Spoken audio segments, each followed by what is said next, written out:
As commercialism expands across the globe, with companies competing for your wallet, advertising has become the norm. Marketing departments employ all the tricks, like using superstar actors, well-known public figures, and other persons of interest to encourage spending. Since the turn of the second millennium, it's not strange to see megastars like Leonardo DiCaprio in foreign marketing campaigns. But in the past, an advertising job was far from prestigious in Western culture. It signaled a dying or an already dead career. In the early 1960s, making a rise after World War II, Japanese firms started using Western stars in various marketing campaigns. But it wasn't until 1970 when Charles Bronson, Il Bruto himself, starred in an ad for Mandem cologne that celebrity endorsements took off.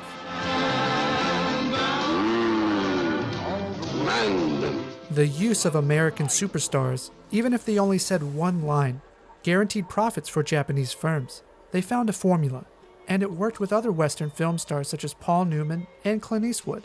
This isn't necessarily a new formula.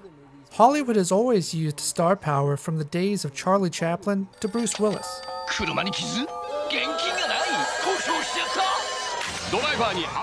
I started to wonder why so many Hollywood stars were promoting foreign products, and when did it start? Online video has helped liberate some edits of these ads, but there must be many more. The reason I say this is because many of these actors actually had provisions in their contracts to limit their impact of their side game on their deals with the majors back home. Even though I'd never know the truth, the situation reminds me of a character in a film I find very interesting, Bob Harris, in Lost in Translation. Upon a third or fourth viewing of Sofia Coppola's 2003 film, I noticed many similarities between Harris, played by Bill Murray, and the career of Charles Bronson. Just as Bronson, in the film Harris lands a high-paying gig in Tokyo towards the end of his film career, selling a commodity that fans back home would never see. For relaxing times, make it Suntory time. I started to look for more connections in the film, but soon started to focus more on what I think the film is really about.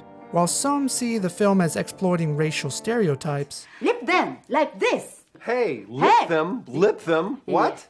No, Mr. Harris. Oh my God, Mr. Bob Harris.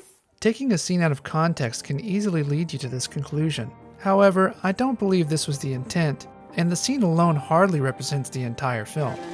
I understand. To me, this film is about finding yourself in the sea of the unknown. Near the film's opening, Mr. Bob Harris takes in the vistas of Tokyo, in as much the same way as he communicates with his seemingly estranged wife and kids, oblivious and stuck in the status quo. Hey, you know those carpet samples? You're right about the burgundy. It wasn't even close. It blows the others away. During his Tokyo story, he meets Charlotte, played by Scarlett Johansson, and after sharing a drink, they find comfort in each other's discomfort.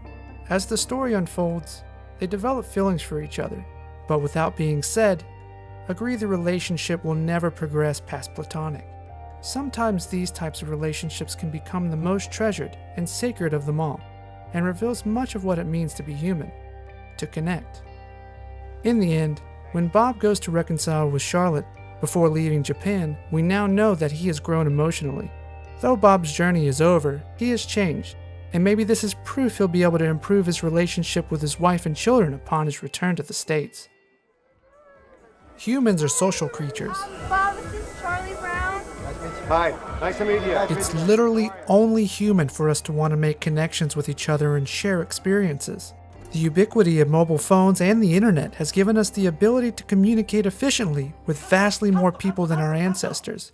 But have we been effective? 高いんだからサントリーの中で一番。もっと高級な気持ちで、ね？日常的なお酒じゃないんだよ。Could you do it slower? 最高な気持ちで。More intensity. But there is a disconnect that allows for information to be misinterpreted and keeps us at the superficial level.